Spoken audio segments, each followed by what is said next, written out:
മറ്റുള്ള ഇടവകക്കാർ മൂക്കത്ത് കൈവിരൽ വെക്കുന്നത് എന്തിനെന്നല്ലേ? സീറോ മലബാർ സഭയുടെ രൂപതകളിലെ ഇടവകകളിൽ വർഷത്തിലൊരിക്കൽ ബൈലോ പ്രകാരം പൊതുയോഗം നടത്തണമെന്നിരിക്കെ കാഞ്ഞിരപ്പള്ളി കത്തീഡ്രൽ പള്ളിയിൽ കഴിഞ്ഞ 20 വർഷത്തിലേറെ കാലമായി ഒരൊറ്റ പൊതുയോഗം പോലും നടന്നിട്ടില്ല. അതിന് ആഠ്യത്വവും കുടുംബ മഹിമയും ഉണ്ടെന്ന് സ്വയം വിശ്വസിക്കുന്ന കത്തീഡ്രൽ പള്ളിയിലെ വിശ്വാസികൾക്ക് ഒരു എതിർപ്പുമില്ല.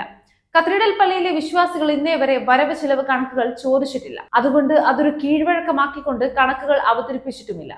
അങ്ങനെ ഇരിക്കെയാണ് പാരിഷ് കൗൺസിൽ 2 യുവാക്കൾ പള്ളിയുടെ കോളേജിന്റെയും സ്കൂളിന്റെയും കണക്കുകൾ ചോദിച്ചതും അതിനെതിരെ വൈദികൻ പൊട്ടിത്തെറിച്ചതും. ഒരു കൗൺസിൽ അംഗത്തെ ഭയപ്പെടുത്തി ഇരുത്തി കളഞ്ഞു. പ്രിയപ്പെട്ട വൈദികരെ, നിങ്ങളോടൊന്ന് ചോദിച്ചോട്ടെ, വിശ്വാസികൾ നേർച്ചയിടുന്ന പള്ളിയുടെ അവരുടെ സ്ഥലത്തിന്റെ കണക്ക് ചോദിക്കുന്നത് ഇത്ര വലിയ അപരാധമാണോ? ബലി അർപ്പിക്കുന്ന വൈദികർ ഒരു കാര്യം മറന്നു പോകരുത്. പാവപ്പെട്ട വിശ്വാസികൾ അധ്വാനിച്ചുണ്ടാക്കിയ നേർച്ച പണത്തിൽ ചവിട്ടി നിന്ന് എന്തിന് നിങ്ങൾ പൊട്ടിത്തെറിക്കുന്നു? അപ്പോൾ ഇതിലെന്തോ ന്യായമായ ഒരു പിശകില്ല. ലോഹയോട് ബഹുമാനമുണ്ട് എന്ന് കരുതി അടിമകളൊന്നുമല്ല. അടിമക്കാലവും ഓശാന പാടുന്ന കാലവും കഴിഞ്ഞു എന്ന് മനസ്സിലാക്കുക. ഇടവകയിൽ എന്തൊക്കെ നടക്കുന്നുണ്ടെന്നും ഇടവകയ്ക്ക് എത്ര സ്വത്തുണ്ടെന്നും എത്ര കോടി ഉണ്ടെന്നും അറിയാൻ വയ്യാത്ത കൈക്കാരന്മാർ ആ സ്ഥാനത്തിരിക്കാൻ യോഗ്യരല്ല. ഒന്നെങ്കിൽ നിലപാട് വേണം, അല്ലെങ്കിൽ നട്ടൽ വേണം.